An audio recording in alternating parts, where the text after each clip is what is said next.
Oh, what's shaking, everybody? Welcome to a Tuesday edition of House Divided. I'm Jeff Ketchum. That is Chad Hastings. We're going to be here with you for the next hour or so, literally like an hour today. I've got some family stuff I've got to do in the 1 o'clock hour. So we're going to get right to it. Hit that thumbs up button, subscribe to the channel, get notifications.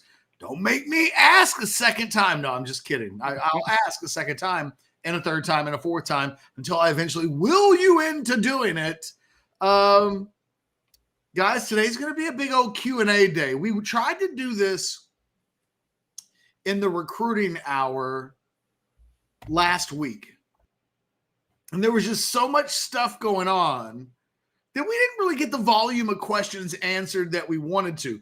Not because there weren't a lot of questions, but there was so much newsy stuff going on that we just didn't have a lot of time for the questions. We've decided today we're answering your questions. If you got super chats, they'll cut to the front of the line. Otherwise, we'll be looking for the ones that we like. We'll be kind of bouncing all over the place. Anything goes. If there's something that you want to ask the man in gray over there and you've been dying to ask the question, today's a good day to do it.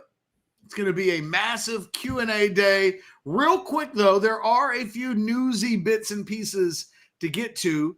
Primarily, Chad, the Longhorns made Kenny Baker official today. And you pointed out exactly what I thought when the announcement came out, which is, all right, Steve Sarkisian gave us a quote about the hire. And I have said I am curious to see what he says on signing day, if and when he's asked about it.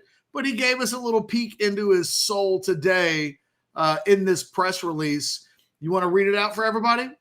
Yeah. So Sark, here is the first quotes about Baker. Quote, Kenny came highly recommended from people in the industry I really respect, and I had a great time talking with him during the interview process. He'll be an awesome addition to our staff.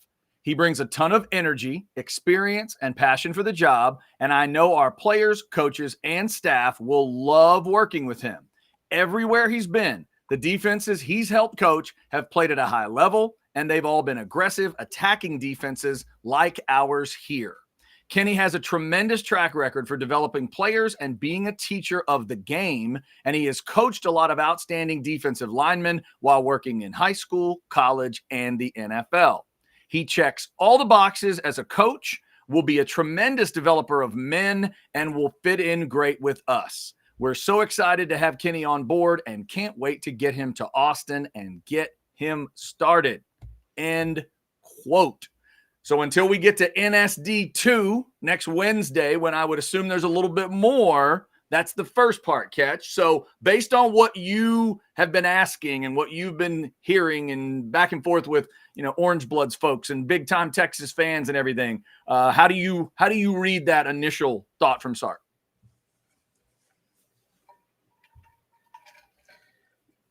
There wasn't like a real key piece of it. I mean, it felt like he hit the press release 101 from the manual.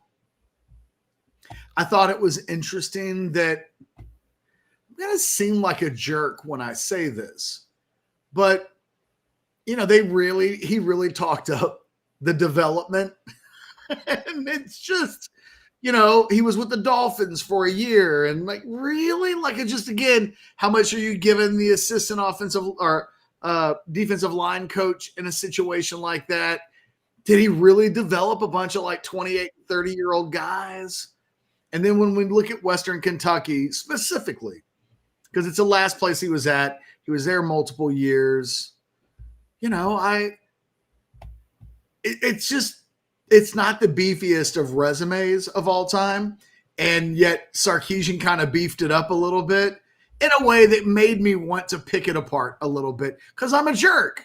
Because I do things like nitpick and I read something and I go, wait a minute now.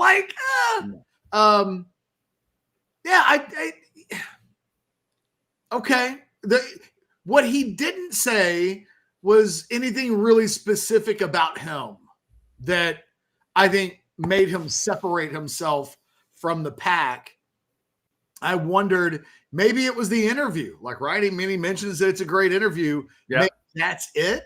The rest of it felt like something that you would tell a recruit. But like if a dad is in the corner of the room and hears that, would probably have some follow-up questions like, okay, this great reputation of like developing guys. Who are they again? Like, impress me. And, I'm curious what that sounds like. But all in all, what wasn't there was what I was really looking for. So I guess the question still has to be asked. Well, and then later on in the piece, if you go to texassports.com, you can see the full layout of them welcoming, Kenny Baker. There's some quotes from Kenny Baker as well. They bring up Dolphins numbers. They bring up some of those Miami Dolphins stats that were pretty good on the defensive side. Obviously, we've talked about how much credit are you giving the assistant D-line coach for those. But you're right, Catch. There aren't any specific names in there where you can go, if you get a quarterback, if you get like a new quarterback's coach, and then you could throw back and say, in his early career, he worked with blank. And then that you fill in that blank with something that matters to people. Okay. All right. Well, that guy went second round, man. That guy was drafted late first round. So all that stuff I think would be if you were the assistant quarterbacks coach in Baltimore. Right. And you were hired as like a quarterbacks coach at the college level. Or do you have a press release that just has Lamar Jackson's numbers in it? Do you get to Do you get to say worked with Lamar Jackson, who just won his second MVP? Do you get to do that? Or do you say like you helped develop him? Yeah, I wouldn't go that far. But I wouldn't go that far. Look. But connect the numbers, right? At least try to connect him to the numbers. No, I get it. Because they have a stat. They have a great stat in their Catch where it begins with only the Chiefs and Ravens have blah, blah, blah, blah, blah more than the Dolphins. Like they're trying to pump it up a little bit. But I think the basics are X's and O's. He'll be a good teacher. And now the question is when he either hits the living room or the kid gets to campus, just what kind of relationship does he build? How is he interacting with the kids? Because he's the teacher and you just want him to be the cool teacher. JW says, what do you want him to say? Huh?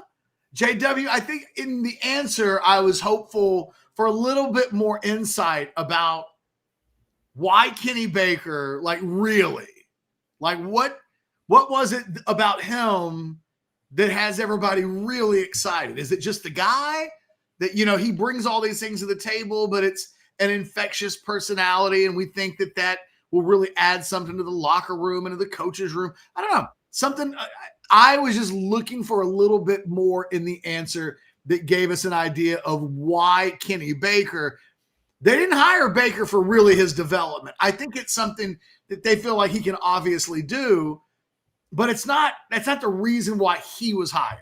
Because if it was really about development, they could have found somebody with a different biography, quite frankly. Just me, like, again, I'm just curious. You got to forgive me. Forgive me, JW. I'm not trying to start trouble at all. I'm just curious. And as I mentioned yesterday, I'm curious about what Sark would say about the hire in that vein. Today, Sark went on the record with it. He didn't really get to the crux of the issue, which I bet he would do on signing day if specifically asked, hey, what was it about Kenny Baker that separated him from the pack? I'm curious what the first part of that answer sounds like. By the way, this is funny.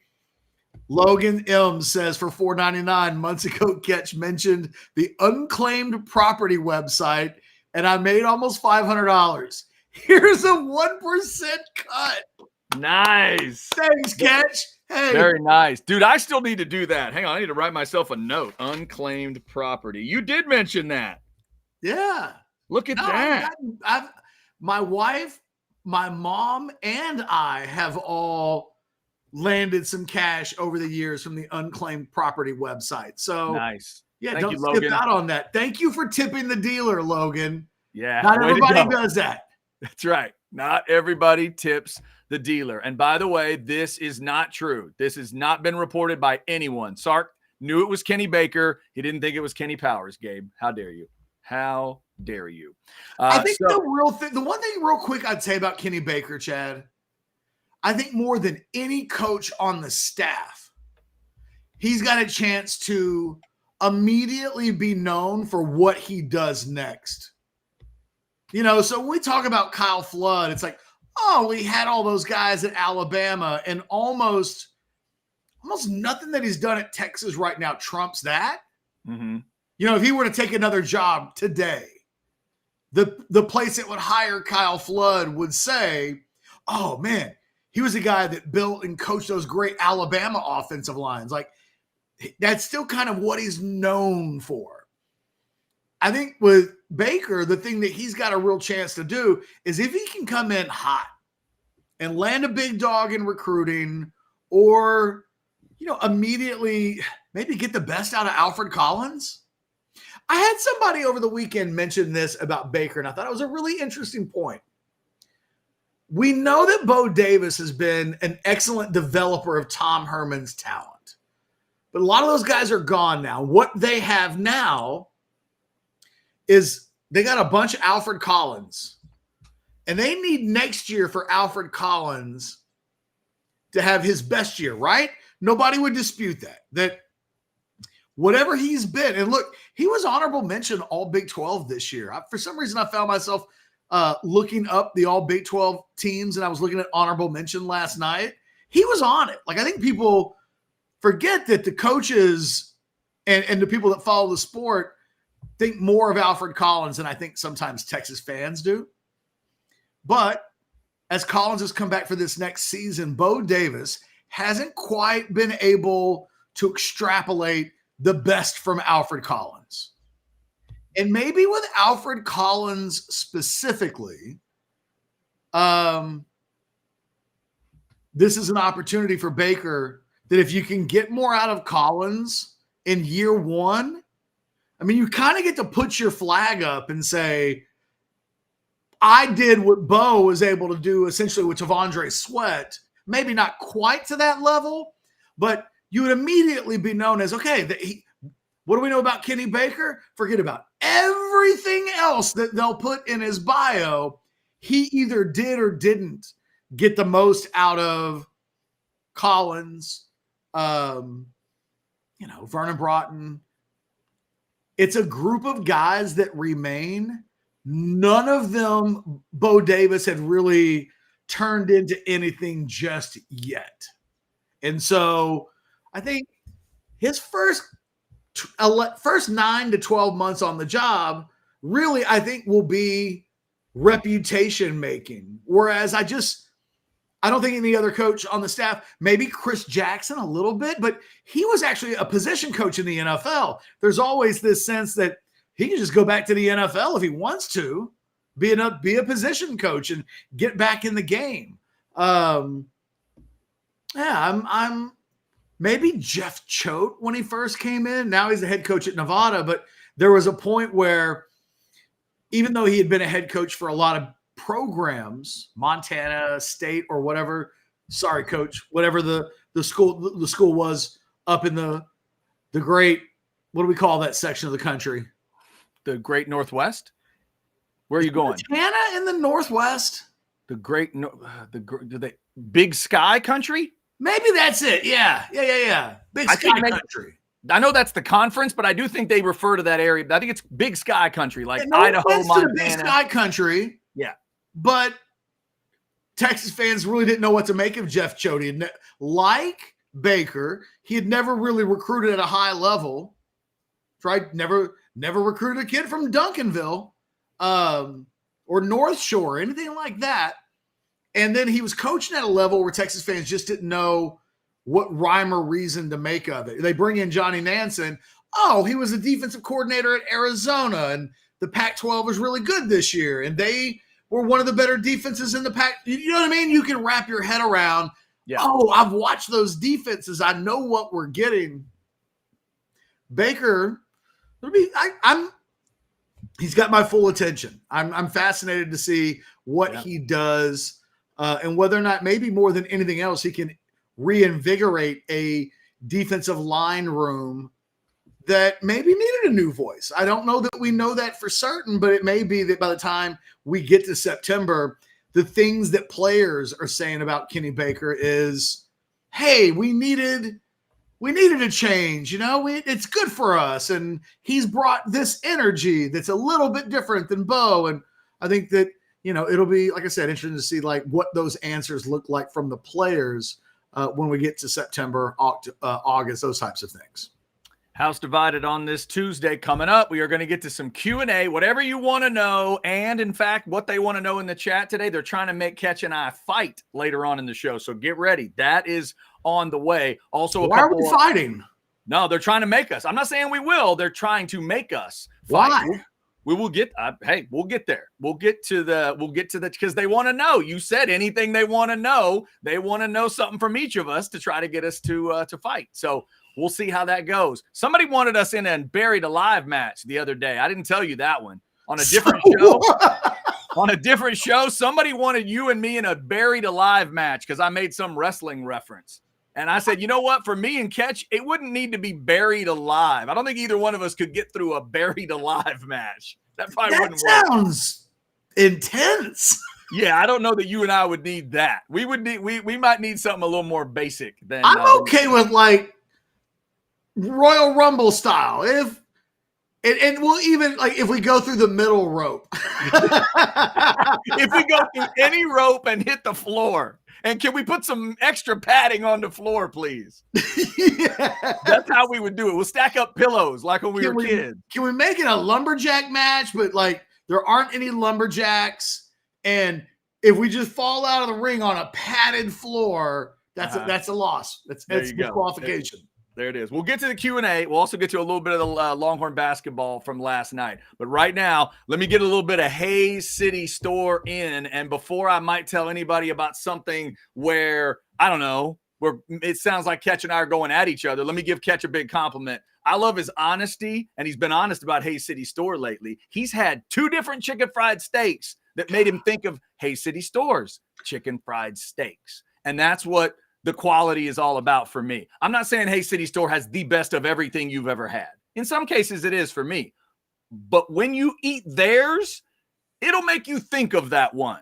That would be my when you have their burger, it might make you think of some of the best burgers you've had. In this case, Ketch has the chicken fried steak, then goes and has a couple others that are supposed to be badass. And you know what he did? He thought, damn, I wish I had that Hayes City Store chicken fried steak instead. I'm going to do chicken fried pork chop. Next time I go out there, the blackened pork chop was incredible. The drinks are awesome. It is hill country, badass view. And now remember, you can't be in a hurry.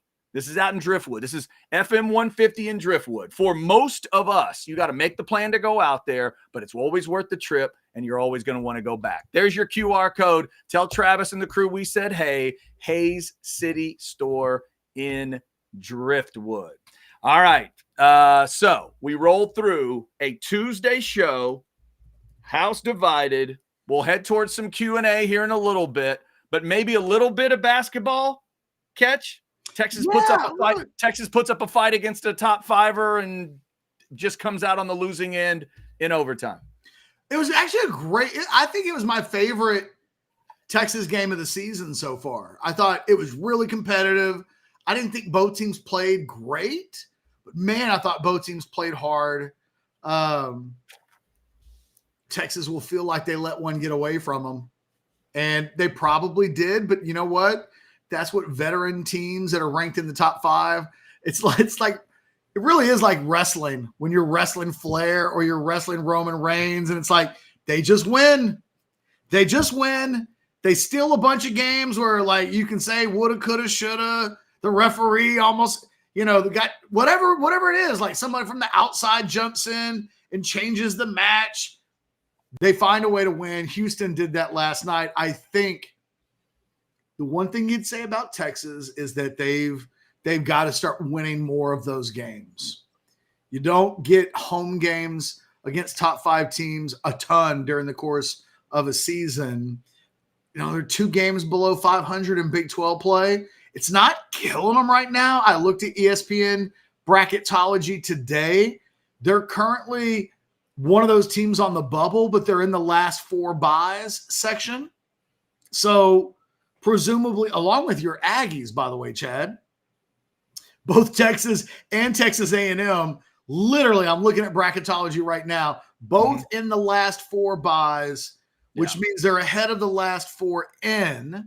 So Texas has helped itself out over the course of the last 2.5 weeks. There's still a lot of work to do, and we're just talking about a program right now that really does live night to night. I don't think for the rest of the season there's a game that you can just sleepwalk in. Yeah. You know what I mean? It's like, hey, Agreed. West Virginia's coming to town, and like, let's just play like our game, and like, that's a W. They've got to play really well in every game they play, and every game is kind of critical. And in a weird way, now that they've lost the Houston game, I think TCU on Saturday becomes critical, because if they lose that game, that'll be a 3-game losing streak. And suddenly it matters less that you played really good against a top 4 team.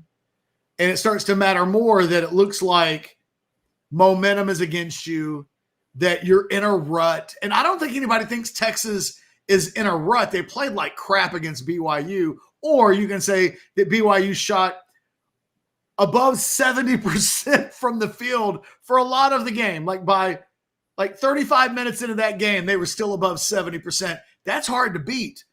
But they had the 2-game win streak against ranked teams, Oklahoma, Baylor. They play Houston off their feet. It actually feels like they're playing. Texas, to me, is like one of these teams that nobody would want to play in the NCAA tournament, because they will have proven that they can beat teams and that they can play with teams. They just don't always do it consistently. I just think that last night didn't hurt Texas, but it won't help them unless they do some more things at the end of the year. That game last night has a chance to be a little bit of a resume piece.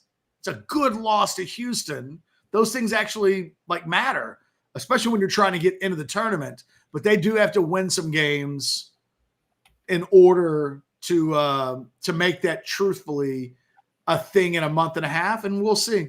I think TCU for me it's the next game, but it feels like maybe the biggest game of the season, because if you win that game, I think you're kind of working your way towards safety. You've cut the losing streak and you nip that in the bud. But man, if you lose and suddenly you've lost 3 in a row, then I think the anxiety and pressure just pick up significantly. House divided on a Tuesday. Texas basketball, by the way, up next. TCU, another one you can't overlook at Fort Worth, to Catch's point. Saturday at 1, ESPN2 is where you can see it. All right, Catch, you ready? Ready for some Q&A from the people? Hit me with some questions. Hit us with some questions. Apparently the people want us to get into it. I'm going to start with yours and see if you want to take the bait or not. Question for Catch. What's your biggest grief about Chad? It's just that he can't help himself. He has to correct. I am someone who constantly will mess up. I say so many words that sometimes I'll mess a word up. And instead of giving me the Belushi, was it over when the Germans bombed Pearl Harbor? And it's like, just let him go. Let him go. Instead of doing that, Chad, well, he can't help it. And then he really can't help it if I do it twice. Like at that point, I'm definitely getting corrected. But, let a Williams through the back door every once in a while. Yeah, that's fair. It's fair. Real quick, one of my favorite things about radio, Catch, and it's true maybe here a little bit, but what I loved was no matter when you made the John Belushi reference, no matter why you did it, no matter who did it, there would always be one fan out there that would call into the radio station or jump on the text line and go, fellas, the Germans did not bomb. Oh, yeah. Like they really would get serious about it. And all you would send back to them on the text line is, yo, Animal House. And then they would be like, oh, okay, sorry, my bad. Like it was so funny. But see, it's them too. Like they feel like they have to correct us. They do it. You know where it comes from, Chad? I'll write like 10,000 words and put a lot of blood, sweat, and tears into a 10 thoughts from the weekend. And then the only thing that someone will want to comment on is like whatever little nitpick mistake I made. And it's like, that's it? You read everything. And the only thing that you have to say at all is like the nitpick. Mm-hmm. So maybe it's not a you thing. I just get nitpicked a lot. So I don't like the nitpicks. No, I understand it. It's those dumb little details. I can totally understand why that would be your answer. All right, let's go to the other side of it. Sandman also asks, question for Chad. What's your biggest grief about catch? Ironically, it's kind of the same thing. It's just more long form. When I go about a minute to a minute and a half and I feel like I've made a really good point and he destroys it in 8 seconds like that, that's probably it. Because then I feel like complete hell. I'm like, wow. All right, we're done. Like I have nothing else to say because Catch has never lost an argument in his life. And he also doesn't want to lose a basic point. Even if he hasn't been arguing for it, he'll jump right in with, well, that's not actually true and Arkansas beat them. And then you're like, wait, what? What just happened? So it's kind of the same thing in a way, but yeah, because we both believe in the truth. We both want it to be right. And we also both know that the other one can handle it and isn't going to flip out. It helps that I know I'm wrong all the time. People think that I never admit when I'm wrong. And it's like, no, guys, you totally don't get it with me. I'm wrong so much. Like, I have to concede that I'm wrong. Sometimes a person's only wrong a little bit and they want to fight it. Now, it's arguments are different. Debates are different. But like being wrong, get in line. All right. Well, you got it. I'm in a good mood now. I like where the questions are. Yeah, no, it's good. It's good stuff. Good stuff. And on the positive side, like anytime I get the compliment, yesterday I started something with, this might be a silly question, Jeff, but when I was done, he went, that's not silly. That's actually a really good question. And I thought, well, damn right it is. It was great. So he does that too. So I appreciate that. All right. This next one, Catch, I want you to take a shot at first. Jared says, what's up with walking on the grass in BCS? You want to take a shot at that one? I mean, the grass is dedicated to dead people or something, like people who fought in the wars, and it's a memorial. So when you walk on the grass, it's like you're walking on the memorial. And, they don't want you to walk. It's not like that that the grass is it's like magic grass. It's not magic grass. They're not going to smoke it later. But it's the principle of the matter with the grass in BCS. So that's actually not bad. That's not bad at all. I think it's important in this discussion, Jared, and shout out to Jared. I believe he is in Ennis, beautiful Ennis, Texas, big rival of Waxahachie. So separate yourself from the field itself, from Kyle Field, because the whole thing that happened in 95 where sacred ground was brought up, that got really silly to me from the Aggie perspective. But Jared, to what you're asking, here's the grass we're talking about is at the MSC, at the student center in the middle of campus. The grass around that facility, they ask you not to walk on, just like they ask guys to take their hats off in the building. And Catch is absolutely right. It is done as a memorial to every Aggie that has fought and died in every war ever. I was right. Yes, that's the idea. So dead people is absolutely true. And inside the MSC, if you walk around certain areas, they have like a full memorial to all of those people. I always say nobody marks an event like Aggies do. And it is really emotional if you get into the details of it. I've literally watched my dad stand there and look at names of people in his class that he knew that went to Vietnam and died, and he gets emotional. And so it's that type of thing. So that's where it comes from. When it got stretched to the actual football field, it didn't make a lot of sense because we were all like, wait a minute, what do you mean it's sacred? They play on it every Saturday during the fall. That doesn't make any sense. I've never heard that until that day. Like, you can't go beating up Texas students on the field and then go, well, the ground is sacred. Did you not know that? That was silly. But the MSC thing, Catch, is pretty cool, and there's a reverence to that part of it. So, yeah, that is the thing at the MSC. Because I've been there before. I just remember, it's weird because both schools have memorials to people fallen soldiers of previous. That's literally what DKR is. It's DKR Memorial Stadium, and the memorial is the same thing as the grass, except you can't do to a stadium what you can do. You can't, you know what I mean? Like, walk by and spit on the stadium. Like, there's not a whole lot you can do to a building, whereas you can walk on grass. Yeah. So it is a little weird. One of the weirdest sights I've ever seen, Catch, was back when A&M used to play LSU in non-con, and this LSU fan, and I mean, he was 280 easy, and it may have been more like a 315 kind of a deal. My man was passed out on the grass in front of the MSC. Passed out. And these Aggie core guys come walking by, and they're trying to figure out, like, we got to protect our traditions here because there's a senior somewhere watching me, and I got to figure this out. So they're literally trying to get this dude to get up. All of a sudden, this van pulls up like in some kind of a mob movie. Dudes jump out of the van. Like, 3 guys have to pick him up because he's so big. They throw him in the van, and then they all drive off. Like in Revenge of the Nerds.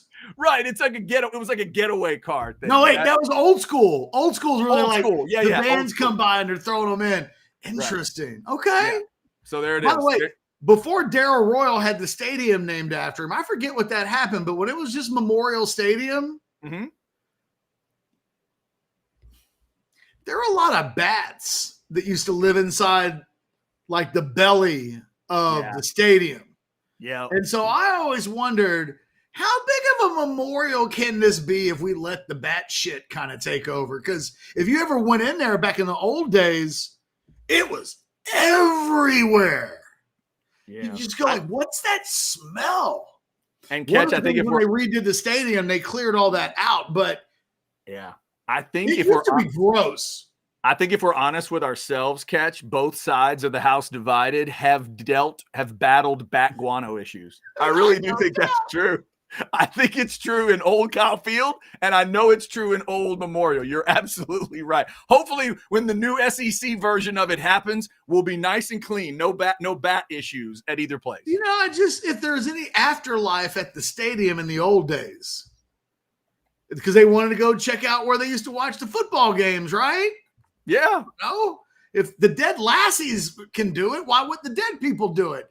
And I just would always imagine that they'd be walking around judging the bat shit.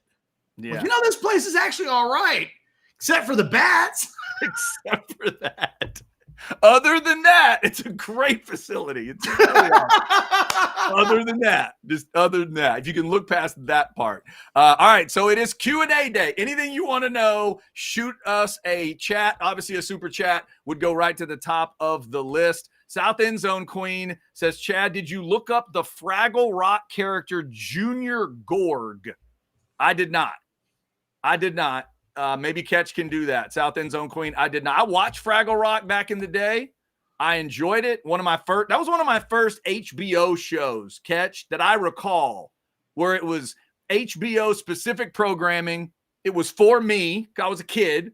It was Tuesday or Wednesday nights. I already liked the Muppets. Oh, I was into some Fraggle Rock now. Oh, I love Fraggle Rock, and I know who Junior Gorg is.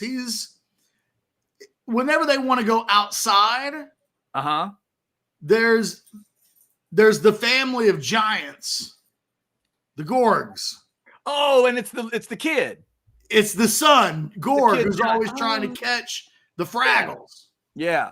I think my favorite thing in Fraggle Rock is probably Madam Trash Heap. That was my favorite thing in Fraggle Rock. I thought that was such a great idea. Okay, so back to the wrestling discussion. Catch. Apparently, they're trying to put a match together. Wrestling match wouldn't be even. Chad would wear a helmet while Catch would wear a bunny head. I don't know what that's suggesting. I don't either. Or why do you have to wear a helmet? Why couldn't you wear like animal shoulder pads? Right. Exactly. Right. Spikes on them. Yeah, I just think they're referencing the Hall of Helmets and assuming that I would just go in with helmet. Now, here's the real idea. Considering both of us need this next item, it's a glasses on a pole match. I think that's a good idea. Like, I really think if y'all haven't seen a something on a pole match, you do that right in one of the corners. You got to climb up to the top turnbuckle and grab, and they've done like all kinds of stuff, whether it's a belt on a pole or a paddle on a pole, a bag of money. Like, there's right. And then later on, of course, you go with stuff in the middle when you do ladder matches. So you put belts up there, the money in the bank, briefcase, all that stuff. But glasses on a pole is pretty good. That's pretty good. I like that someone has a Jaden Blue question out there, but like we're still at the Fraggles and the wrestling questions. These are the ones I marked earlier. I'm just trying to make Sometimes sure. You got to give us our Tuesdays. We just got to get through. Some say we prefer a yellow rose jello wrestling match. I've never actually seen one of those, but sure. So true story. In 2003, when Texas was the number 1 seed with the TJ Ford team that goes to the Final Four, they open up in Birmingham. And I went to Birmingham by myself to cover the basketball team, ironically enough, because now I'm doing that again now. Almost 20 years later on the dot, I'm suddenly covering the basketball team again. I was bored. There's only so much at the little 5-point that you can do before you're kind of doing the same thing all over again. They had a jello wrestling match like the Friday night of the regional at some bar. And I paid someone $100 to be the referee in the jello wrestling match. Like, wow. So I got to get in the jello and referee like a couple of hours of jello wrestling. Damn, that's pretty good. That's pretty solid. Like, I got at my bachelor party, I got to get in the DJ booth and literally call strippers on stage. And then I got on stage briefly, but I think you beat me there. A referee in a jello match. It was awesome. Yeah, I think you beat me. The thing is, you don't realize where that jello goes. Oh, yes. Yeah, that's a good point. It gets in the crevices. Yeah. All right. So, Catch. Actually, you know what? Here's what we're going to do. Since none of these are super chats, we're going to get right to this football one because it sounds official. Tommy says, can Jaden Blue steal the job as a starter? It's a question for not Sarkisian, but for Jeff Ketchum. Jeff Ketchum, can it happen? Yeah. Look, Jonathan Brooks wasn't supposed to be the starter. He wasn't. He actually wasn't the starter. And then Baxter gets banged up 2 games in a row to start the season, just can't quite get to 100%. And then Jonathan Brooks started doing Jonathan Brooks things. As much as we know Sarkisian loves CJ Baxter, and he has a little bit of a love affair with CJ Baxter, at some point he couldn't overlook what Jonathan Brooks was doing. And so, yes, do I think Jaden Blue absolutely will? No. Do I think Jaden Blue's the best running back on the roster right now? I do. So, maybe it doesn't come in the form of starting, but I think Blue's going to play a lot, and I think he can take over that job. If it's even, then Baxter's probably leaving. But if we get into the games and Blue is outperforming Baxter, I mean, Sark's pretty cutthroat. I mean, he's about winning more than anything else. And we've seen him pivot from favorites in the past. All right, there you go, Tommy. Thank you for that. What do you think, Chad? In theory, yes, but as long as Baxter's there, yeah, it's gonna be tough. It's gonna be tough. Can it happen? Might have to do what Brooks did. Yeah, it might. Right, it might literally have to look that good. I'm I was impressed this year, more impressed than I thought I would be with Sark committing to that run when he needed to, getting the carries up when he needed to. I think there's still a little reluctance at times to really trust that run game, but it's getting better. It's getting better, and I think that hopefully will include the eyeball test of who's more sudden, who's better in space, who gets me more chunks. I'm going to take the guy that gets me more chunks. I don't care what his name is. I don't care if I recruited him, you recruited him, or Kenny Baker recruited him. Let's just get him on the field. That's what I would do. You know who I think they can be. I think Baxter and Blue can be a college version of Montgomery and Gibbs. I was thinking that on Sunday, where Gibbs isn't the starter, but you're almost like begging Gibbs to get into the game. And right at the moment where you think to yourself, why isn't Jahmyr Gibbs the starting running back for the Detroit Lions? Montgomery will do something. You'll go, oh, he's really good too. Mm-hmm. And I think we may see that this year where there will be because I think Blue's a more explosive, dynamic guy that when he does something, you're like, whoa, why isn't that guy playing more? And then you'll get Baxter back in the game, and then he'll pick up like 18 yards on back-to-back carries, and you'll go, oh, yeah, because he moves the sticks and he runs hard. And so I think that it's a luxury that Texas has, that they're in a position this year for the fans to wonder who. A year ago, we were wondering whether or not they had guys that could really do it. Brooks, Blue, Baxter, are they really going to be top-level guys? Brooks ends up answering that question, yes. And Baxter and Blue both play at a level that doesn't have you really questioning them as to like, how are they quality? They are. Are they the best running backs in the Big 12? Either one of them, or in the SEC moving into next year? Like, that remains to be seen. But the guy that's able to put himself into that discussion will be the guy that I think ultimately is the starter towards the end of the season. I absolutely expect Baxter to start the year. I think game one, he's your starter. Is he your starter in week 12? I don't know. Probably, but maybe not. All right, over 200 and we're right around 230 folks in the Specs chat. We're taking your Q&As today, whatever you want to know. Some interesting stuff has already come up. Catch, before we go any further, why don't you tell them a little bit about Mojo Insurance and how they can help them out? This is such an easy one. The thing about Mojo Insurance is it's an opportunity to save money. It's an opportunity to get some cash in your pockets. I would take $200 right now and go play Prize Picks if you just give me a little extra money. It's Taco Tuesday. Mojo will help you scratch out a few $100. Scan that QR code, go to the website, go fill out the form, find out if they can save you money on your car insurance. It doesn't cost a thing. And if they can, you tell them whether or not you want to save some money, and then you guys are in business together. But otherwise, they're just out there to give you information, help you make the decisions that you need to make. And I just don't understand why you wouldn't want to know for certain that you got the best possible car insurance deal or insurance deal in general that you could possibly have. There you go. Check them out. It is House Divided on a Tuesday, going through some Q&A stuff from y'all. Let's see what else is here. All right, Catch, I want you to put your Chad Hastings hat on for this one. Are you ready? I want you to think like me when this pops on the screen. Plethora of pinatas. Question: this year's basketball season is a failure if we don't make the tournament. Of course. Easy peasy. Okay, that's it. I mean, yes. I don't know. Yes, it's such an easy question to answer that I don't – any basketball season,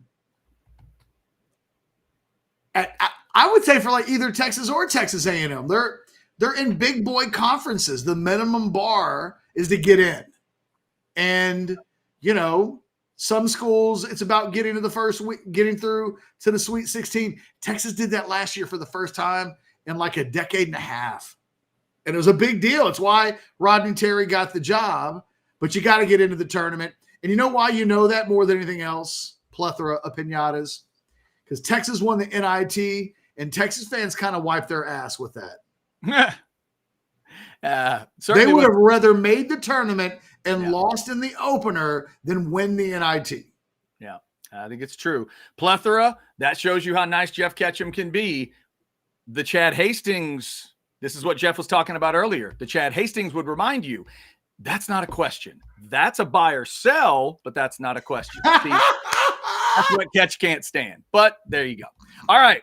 I would totally roll my eyes if you'd done that to me. Exactly. All right. Easy one here. Chad, would you rather tag team with a prime Lita or prime Trish Stratus? Gabe, if you're asking this question as a wrestling question and you're asking it as a, that night question, then if I could separate, I think I would go Lita for the match, Trish for the night, because Lita showed us that she is a scary, spooky kisser on live television. The way she used to kiss Edge scared me. So I'd go the match with Lita, but in terms of Trish, I think it'd probably be Trish for the night. What do you think? Answer the question. Chef's kiss perfect. Is that it? Okay, there it is.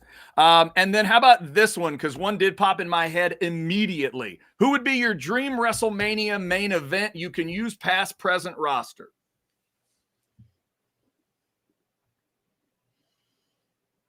Okay, I've kind of got like my idea. Okay. For me, I think it's real simple. Take Hogan and the Ultimate Warrior and replace the Ultimate Warrior with Ric Flair. Because if you did it at the same time that match occurred, you'd get a match we never got. You'd get a match of quality that I think could have even surpassed Hogan and Andre. I think that is the answer.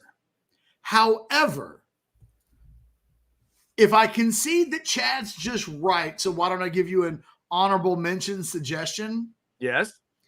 I think I would go some kind of version of the Royal Rumble, but like all 30 guys are stop the presses when they come out. Oh, that's interesting. Okay. The biggest 30 guys that you can think of. And then every time somebody comes out after a few minutes, your jaw's hitting the ground because here comes Dusty Rhodes. And then, you're just running through the gauntlet of the all-time greats. Because it's everybody in their prime. So I get all the Von Erich brothers in their prime. And I get Flair in his prime. And I get San Martino in his prime. And everybody. So at various times, you could have like a Von Erich, Michael P.S. Hayes in one corner. You could have all of like the all-time great things that you wanted to see. Triple H and Flair are like in one other corner. You know what I mean? You're just watching and your brain is just melting down. It's the kind of thing that you could do on like the PlayStation. You get on the Xbox and you can create that match. But if we're playing what's your dream WrestleMania main event, just mixing all the lions and tigers and bears at once and putting them all in the ring at the same time. But Chad's got the answer. It's prime Flair, prime Hogan, the match that when we were all younger, we were dying to see. Yep. And it never really quite came off when we wanted to see it. Like there was a cross-promotional thing, which never would have happened because neither guy would have ever wanted to like take the L. But God, we wanted it's like watching Rocky and Apollo. Like, yeah. And I think if you go back to that night too, just go back to that night, go find Ric Flair. I'm telling you that Ric Flair is about as prime as you could get. Just switch Flair for Warrior, and I think you got it. Thank you for that one. That's a weird question. I like that one. All right.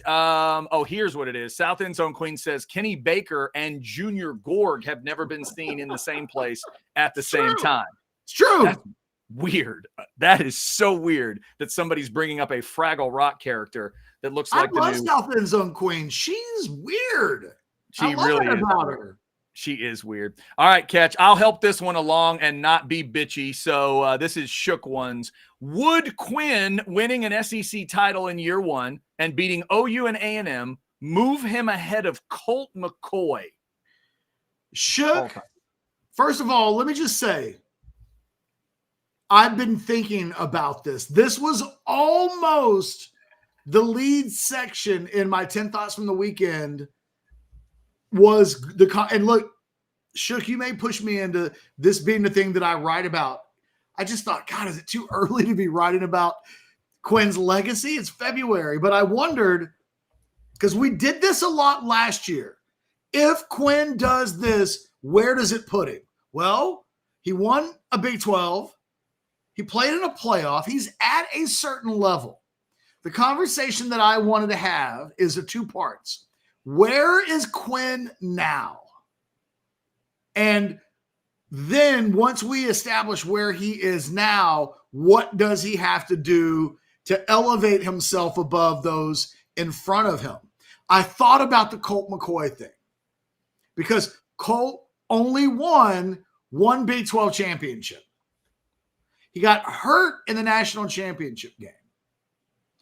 I can't rate Quinn above Colt now, but if he won the SEC, yes, absolutely. If he wins the SEC, and presumably, look, they got to beat OU and A&M to probably get to a place where that could even happen. Your margin of error in the SEC this year might be one. He's yes. Because he's already got Texas to the playoffs. That's what Colt did. It was a two-team playoff, but he didn't get to have that moment. Yeah, man. Winning the last SEC, the last Big 12 and the first SEC would make for a very James Brown career, because that's what James Brown did in winning the last Southwest Conference and the first Big 12, except Quinn's passing numbers will be in a completely different stratosphere than James Brown. And James gets punished because his last year was his worst year. So there's the James Brown that we think of. And then 1997 was a disaster because of the ankle injury. So I think at that point, you're talking Vince. And it might be because Colt usually comes next. Yeah. But it's the reason why that is we don't completely know how to measure Bobby Lane and James Street. They're so far ago. Street wasn't even a passer, although his most famous play was a pass. I think there's a good chance that Quinn's fighting for the number 2 spot all time, but it would take probably winning the SEC. And then, but boy, I think I'm telling you, I'm probably going to write about it this weekend because I think it's a really fascinating conversation. Definitely is. Thank you, Shook Ones. We appreciate that. And again, we're going to cut it short today because Ketch has some things to take care of right around 1. So let me tell you about sinus and snoring specialists. I've been telling you about them for a while now. It's about sleeping better, feeling better, resting better. It's about not snoring. It's about not having to deal with allergy issues. I was a cedar guy. Yeah, raise your hand out there if you're a cedar person. Mountain cedar is what they always told me. Well, sinus and snoring specialists can test you for 50 different things at once without needles. Guess what they found out I was allergic to? Mountain cedar. And then they went about fixing it. They went about making a treatment that helped me get rid of them. It's about a 3-year process on those allergy drops. And then I didn't need any of that allergy medicine, the sprays and the pills that I was taking. And I didn't even need the drops past a certain point either. It's fantastic stuff. There's your QR code. Sinus and snoring specialists can help you. And I know a lot of you have already checked them out. We do appreciate that. Tell them you heard it here on Orange Bloods Live. Sinus and snoring specialists feel clear, rested, and healthy. All right, Ketch, you about ready for a little buy or sell today before we get out? Yeah, man. Real quick. Zoe asked in a super chat, $1.99, any rumors of Michigan kids considering the portal? Yep, there are lots of rumors involving Michigan kids hitting the portal. Lots of them, tons of them. Both starting defensive tackles, Will Johnson in the secondary. Yes, there are rumors. No one is officially in the portal. So we got rumors for days. Is anything substantiated with actual stuff officially happening? No. All right, there you Stay go. tuned. Look, I'll tell you this, though. Had that happened, we'd have led the show with it. You wouldn't Yeah, right. ask 55 minutes in. I promise. Save your $2 and know that in the future. That's We fair. will never hold that back from you. That is fair. All right, Catch, who's first today? Buy or sell? Makes me think we should have just done a whole show on talking about. Actually, that would have worked. We could have just rumor-mongered Michigan kids for an hour, and that would have had like 10,000 views. I'll let you go first today. All righty. Buy or sell number 1, UT Hoops. Hell of a battle. And by the end, they're probably in the tournament. Sell. I don't know that probably is the right word. Probably, what's a percentage on probably? It's not 50-50 is not probably. 65. I don't even know what 65 feels like probably. I think probably is like a 75. Okay. I don't know if they're 75. I think kind of probably. Like they're not in the last 4, but they're in the last 8 right now. What they can't so if at the end of the year they're 2 games under 500 and they're in 12th place in the Big 12. If at the end of the year they're in 12th place in the Big 12, they're going to be in trouble. Right. They can't finish 12th. So they're in today in 12th place. They're not going to be in March. So they've got work to do. And, it's going to be more difficult. It's easier said than done. All right. Buy or sell number 2. First Longhorn into the NFL draft, Mitchell in the first round. Sell. I think it's going to be Byron Murphy. I think defensive tackles have more value. I think the more people watch of Murphy, the more they like him. I think Murphy's got a chance to go somewhere between 13 and 20. Okay. So a little bit ahead of the wide receivers. By the way, Byron Murphy not working out at the Senior Bowl because he's getting so much love that they think there's no need for him to work out at the Senior Bowl. But those practices continue this week. Keep your eyeballs on orangebloods.com for Alex's thoughts on it. Football with Friends. Once he's in Mobile dealing with things, he'll let you know everything that he is seeing. Do we have Football with Friends today? And I don't know if it's going on today. Well, we got Crab Bag today. Weird schedule. We got Crab Bag and Modcast today. Okay. It's Tuesday. It's a Tuesday. Okay. Yeah. So maybe Football with Friends tomorrow? Maybe. I forget. Yeah, every day was a little like a different adventure. Yeah. Okay. We'll have a podcast later on today. Yeah, you go. Modcast later, and then so you'll be getting his thoughts throughout the week. And they're throwing some of those practices on ESPN if you want to check it out. Buy or sell number 3, Catch. You gave this to me. I'm going to turn it back around on you. Your eyes tell you Mahomes is better than Brady. Buy. The thing is, my eyes also tell me that Aaron Rodgers is better than Brady. But only in the sense that I've seen them do things that I don't think that Tom Brady could do. Except Tom Brady also did something that I know, at least with Aaron Rodgers, he couldn't do. Maybe Patrick Mahomes has got a big enough career left in him that he'll get close to it. But like Brady won all the rings, and they matter. And so I think he's always going to be kind of the GOAT. Because I think right now he's got an unbreakable resume, but Patrick Mahomes does things as a quarterback that Tom Brady just can't do. There's some freakiness to Mahomes that my eyeballs tell me. I ain't ever seen that dude play in the NFL before, and he's turning himself into an all-time great winner as well. If you ask me if you were building a team, who I would take Patrick Mahomes. All right, buy or sell number 4. You believe BYU was honestly trying to do the right thing on Saturday with horns down? Buy. I do think there was like some kooky Mormon religion stuff going on where if you look at what the Mormons are allowed to do, they can't have caffeine. They're not supposed to.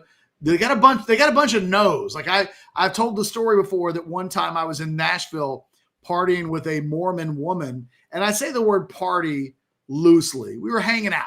in a hotel area, right? Mm-hmm. But she was telling us about all her favorite things to do that were outside of what the Mormon religion says she can't do. For instance, she likes to drive cars really, really, really fast.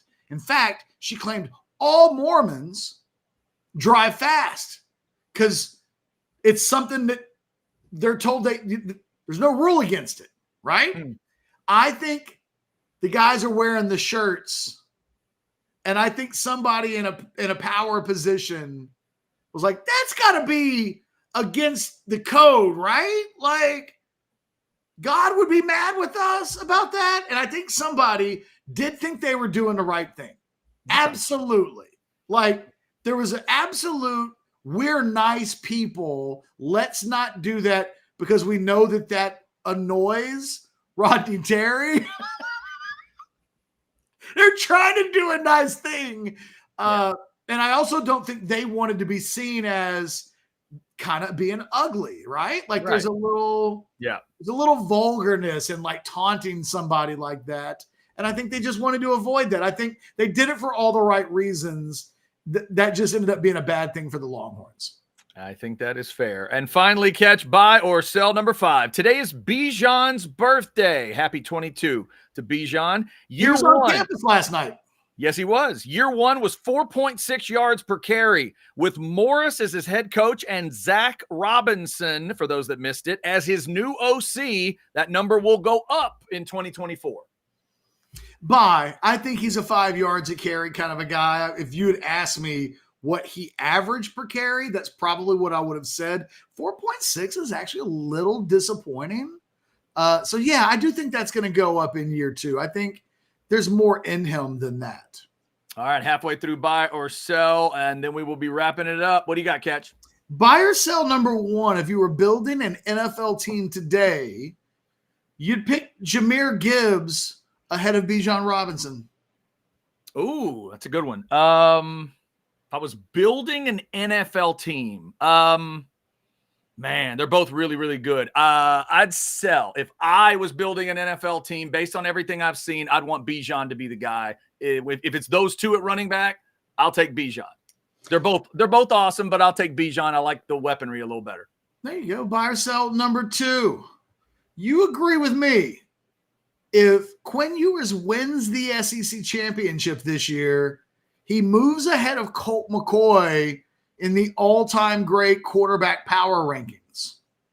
I think it's a buy, and I think Colt McCoy might even agree on that one. When you consider what that would mean in the first year of an expanded a 16-team SEC, he takes them all down. He goes to Atlanta. He plays in that game and wins that game and holds that trophy up. Yeah, absolutely. It's a buy. I mean, Texas fans love Colt. Texas fans always going to love Colt, but come on now. Texas fans love the hell out of James Street too, but they made room for Colt. They'll make room for Quinn.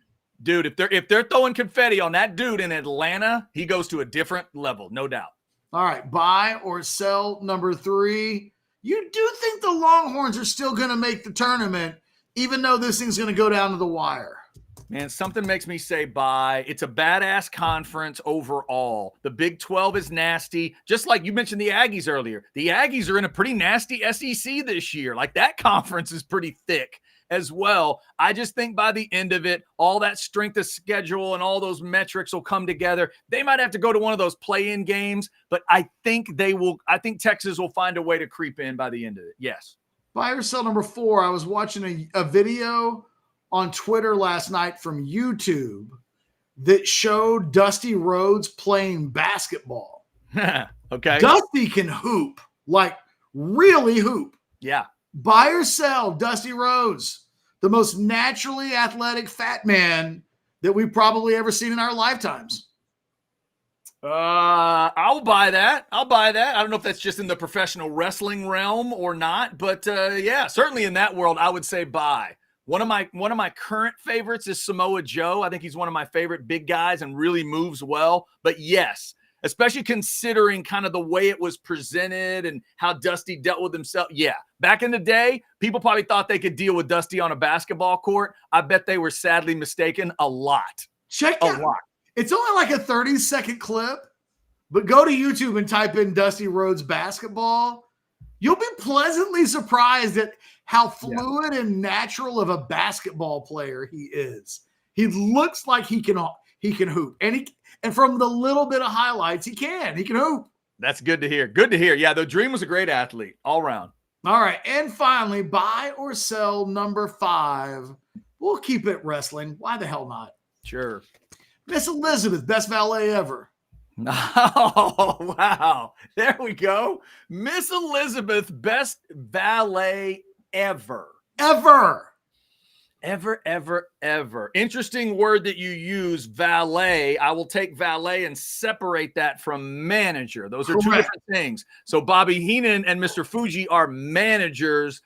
Miss Elizabeth would be a valet. And there were some good valets because I am kind of partial to Sensational Sherry with Shawn Michaels, but it's a buy.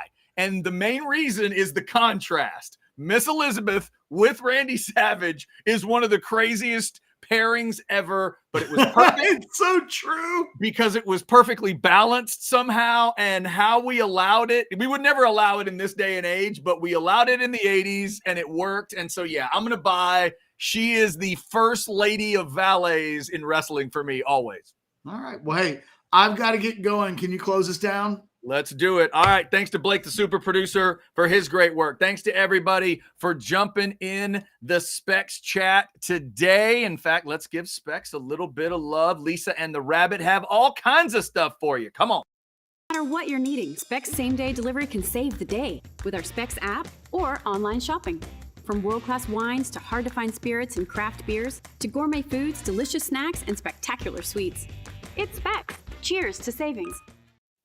All right, about to close up House Divided. Don't worry, though. More Orange Bloods live coming for you today at 2 o'clock, coming up here in less than an hour. It is the crap bag, and we got to get into some Super Bowl stuff.